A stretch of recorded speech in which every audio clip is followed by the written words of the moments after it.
OBJ is back, and he's back in Baltimore. Odell Beckham Jr. has signed with the Baltimore Ravens, a 1 year worth up to $18 million for 2023, 15 fully guaranteed. According to the reports, OBJ, man, I know what you're thinking.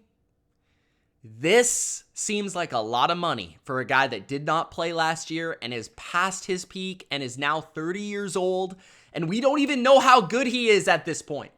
And I don't disagree, but allow me to explain why the Ravens made this move, what you're getting in Odell Beckham Jr., and why this makes sense if you're Odell, as long as the caveat of Lamar Jackson exists, and why this is a great sign for Ravens fans. This is a happy Easter for Ravens fans today because they should be pumped. Not only did you get an electrifying, talented receiver who's a great character and somebody that you want to cheer on when he's on your team, but you also have a sign that Lamar Jackson is very likely to stick around with the Baltimore Ravens, because I just do not see Odell Beckham Jr. signing a contract, even if it's $18 million, 15 guaranteed, even if it's that, which is a lot more than we expected, right? Lamar Jackson is probably going to play for the Ravens. I just don't see how Odell would play on a team without Lamar Jackson. I could be totally wrong about this, but Odell has stated that he always wants to win.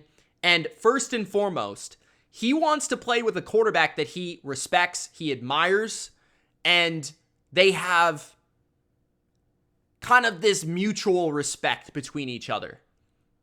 Odell could have gone and played with the Jets, right? He could have taken probably a lesser deal with the Chiefs or the Bills. But he decided to take a bigger money contract to go to Baltimore. So I wouldn't expect that to be to play with Tyler Huntley. Now, I could be wrong, and I don't even dislike Tyler Huntley, but he's not Lamar Jackson. We know that. He's not the great eight. So what does this mean for the Ravens? First of all, this probably means Lamar is your quarterback this year, at least on the franchise tag. And that works very well. That matches up and marries with the contract of Odell Beckham Jr. 1 year. Right? 1 year. And Odell didn't want a 1 year deal as far as we understand earlier this offseason. He wanted a longer commitment. Okay? So that's also something that he didn't exactly want from what I've heard. But he's taken this contract and it matches up with Lamar on the franchise tag. And now you appease to Lamar Jackson, getting a superstar talent, a guy that's well regarded across the NFL, a guy that always makes his quarterbacks shine greater and brighter than they ever have. We saw Matthew Stafford, what Odell brought to that offense with the Rams in that playoff run. And I've said numerous times, I think that playoff run for Odell is extremely underrated. I mean, what he was able to do against the Niners, the Bucs, the Super Bowl early in that game, spectacular performances across the board. When the lights were at their brightest, Odell Beckham Jr. was at his brightest when some people thought he was done, when some people thought he was past his prime or past a level of play that was at a high level. He proved to everybody that, no, I can put up 100 on the head of the Niners, right? I can do this, okay? I can catch 7-8 passes in a game, convert third down after third down, be a huge reason that we're converting third down after third down when other teams are double teaming Cooper Kupp. I've got solo outside perimeter coverage, one-on-one. I'm getting open. I'm making plays, whether that's in the red zone, scoring touchdowns in the Super Bowl, scoring a touchdown versus the Cardinals, the first touchdown of the game to allow them to go in front, whether that's doing his thing in those clutch moments against the Niners when they needed those plays the most. This guy was there for Matthew Stafford, and that's the way I look at Odell Beckham Jr. at this point in his career. Is he the guy in 2014? Is he the guy that you saw that was marrying the net and proposing to the net and all that stuff and taking slant 75 yards to the house? No, he's not that guy. Okay, he's not one fingertip catch, all world, all pro type of player, Hall of Fame standard. But what he is is he's a very good number 2 in my opinion, even coming off of this injury. From what I've seen in video, the guy looks explosive still. The guy's got unbelievable hands. He's going to be able to make plays in contested situations like nobody's business. He's still got some spring. He's still got some pep in his step. He's only 30, guys. He's not 33, 34. He's still only 30. Even if he's had some knee injuries, which I think did stem from the fact that he was one of the most explosive players we've ever seen. So when you're one of those explosive, unique freaks in that regard, you're more prone to injury, okay? Because you're just so explosive that your body can't even handle it sometimes.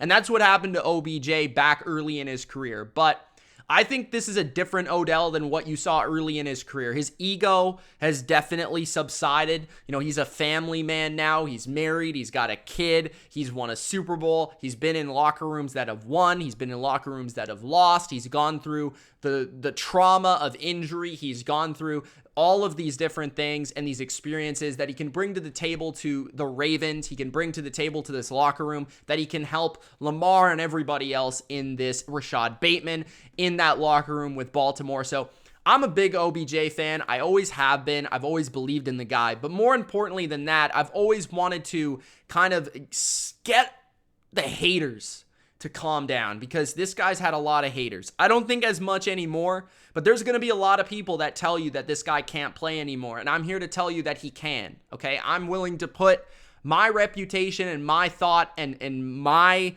analysis on the table and tell you that this guy can still play, okay? So I believe what you're going to get in him is somebody that was close to what we saw with the Rams, okay? Not a great top 20 receiver, but at his best, somebody that is going to be able to put up 100 yards, somebody that's going to be able to put up multiple touchdowns in a game and be a mismatch nightmare when the focus isn't solely on him in the receiving corps. And that is what you have in Baltimore, right? You've got Mark Andrews at tight end, still a beast. You have Rashad Bateman also coming off of injury. You have Odell Beckham Jr. You have Nelson Agholor now. So to me, that's a more complete overall receiving corps than what you had previously. I'm a Patriots fan. I saw Nelson Agholor the last couple of years. He wasn't great, but he's not terrible, okay? He's a third, fourth receiver in this league. He's got some speed. I think he'll work well with Lamar Jackson. He could play outside. He could play inside. He can operate well from the slot, which is where I could see him playing a lot. Odell's primarily a perimeter receiver, where Odell is a guy that you can pretty much line up anywhere and he's going to be good. And that's the thing that I appreciate about his game. I've always appreciated about his game. He's kind of a system-less player. Like, he can play in any system with any quarterback and pretty much succeed as long as Baker Mayfield is actually throwing him the football. And Lamar Jackson is probably the best quarterback he's ever played with. Okay, Matthew Stafford's probably more accurate. He's probably more tight window aggressive than Lamar Jackson, but Lamar Jackson is probably the most talented player that OBJ has ever played with. And OBJ at his best is probably the most talented receiver that Lamar has ever played with. So at this same token, I look at the Ravens and I've been very curious as to why they haven't been more aggressive this offseason. But a lot of it has come down to the fact that they don't know the future of Lamar Jackson. And I do think we're now going to see them attack some of these veteran players on the market, possibly re-sign Justin Houston, things of that nature, bring in maybe a corner or two through the draft. They still have the draft to be able to get some pieces together. But when I look at this roster and I look at this depth chart, I see the Ravens as an AFC contender. I did earlier this offseason, but I was just kind of taken off of my feet because of the Lamar Jackson news. I thought there was no opportunity and no window that he would come back. But now that they've signed Odell, this is a huge move. And maybe it is a desperation move, but it's a move that if you're Lamar Jackson, you're maybe willing to take a little bit less on your contract. Maybe you're willing to play out this season because now you can play with OBJ and you have another year, if you're the Ravens front office, to work out a contract with number 8. So this is a great move from Baltimore. I understand that it's probably expensive. It's a lot of money, but it's only a lot of money for one season. You're not committing long term. So sure, you're committing money to this season, but you're not committing money to 2024, to 2025. You're not breaking your franchise. You're just committing money to this year. So people are going to overreact to the price. People are going to overreact to the money. But if Odell is actually playing and he's healthy and he's on the field for all of the games that the Ravens play and into the playoffs, he's worth this amount of money, in my opinion. It's just the fact that we don't know what he looks like. We don't know, what he'll perform to, and we don't know if he'll be healthy. Those are the questions. That's why people think it's risky. But if you understand that it's only 1 year, and you understand that it's also in combination with our franchise quarterback plays or he doesn't, that's a big deal. Okay, that's worth the money to me. So when you look at it, I mean, the offense is pretty well set. They maybe could look at running back. I wouldn't be shocked by that, but J.K. Dobbins, Gus Edwards are a solid combination. If your Lamar's back, you've got your fullback, you've got an offensive line that's built and steady. You may want to look at some depth at the tackle position because you never know with Ronnie Stanley. But your receiving core, I think, is pretty well good for this year. Rashad Bateman, Odell, Nelson Aguilar, and Devin Duvernay primarily as your top 4 receivers. I think that's good enough the way that Baltimore wants to play. And then defensively, maybe you could use some work on the interior defensive line with some younger bodies there, but you've got your linebackers now. Roquan Smith signed long-term. You've got pretty good edge rushers, although I'd love to see them have Justin Houston back. David Ajabo could take a step forward. Safety's great. Corner, I don't know what's going on with Marcus Peters, but you always seemingly find some corners. So I think Baltimore is right in the mix for that AFC North.